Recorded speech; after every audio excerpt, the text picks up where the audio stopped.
Biya kamal Kanur Online TV kajan guasma bana railing raja chalat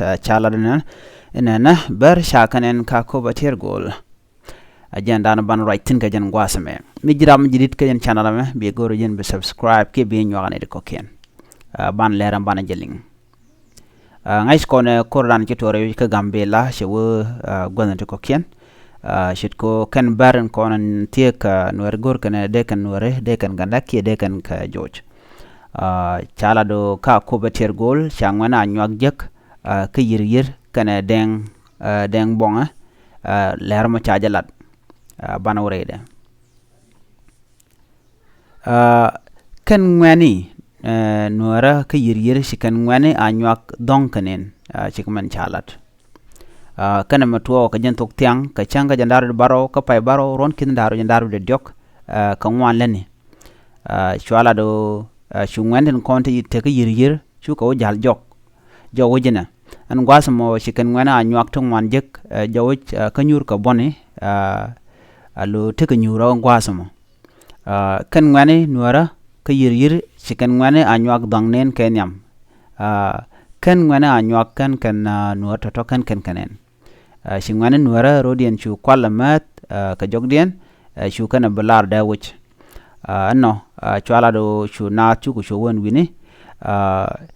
anyok ba chanyok la no ke no ba shibot mi jen kaburo be ngwana anywa ku jegba ke jen tiang mo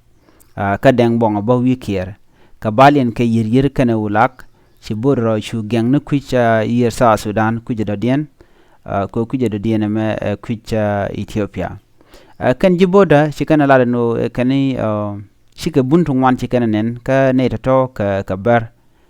shikana la no ka ne to ngwan ka nyur kan gol tarjen chikan lat shikana jolado en boda me ki boda jel kane konne dial kon rayde ci ne dual ka jal war ci ne bila jal ka war chikan lado shika chunien kuch sa Sudan ka kir ka wanding na ma chala nono antama ci kuma kana ngwana ko boter gol jen wakan ka yirir gwasen shangwana nywak jekten wi yer wini kere tor ngoda kwala lib nimen bitwo ke do badana dong de rojen do dien de jegaje du nona me jenda na cha gorki cha non media ne ka kwi bar content jel re wiki Ethiopia tin gor ko dong de kan wore de kan ka nakpin na me ler mi chalat wachi ngwani akoba ka ter gol chikawa waka gor kan baran content jelam wini nuer bumka ka ngoda ba bana duob le ni jegba me bana tin konan tokre wen nuer bana kar yalaka o den nuer de ga jal kel ke de ora kep kel jendan bum jenne me jen le dan chalat ban le dien ban len ling gwada danan chetam do dien mi chilen ben betamal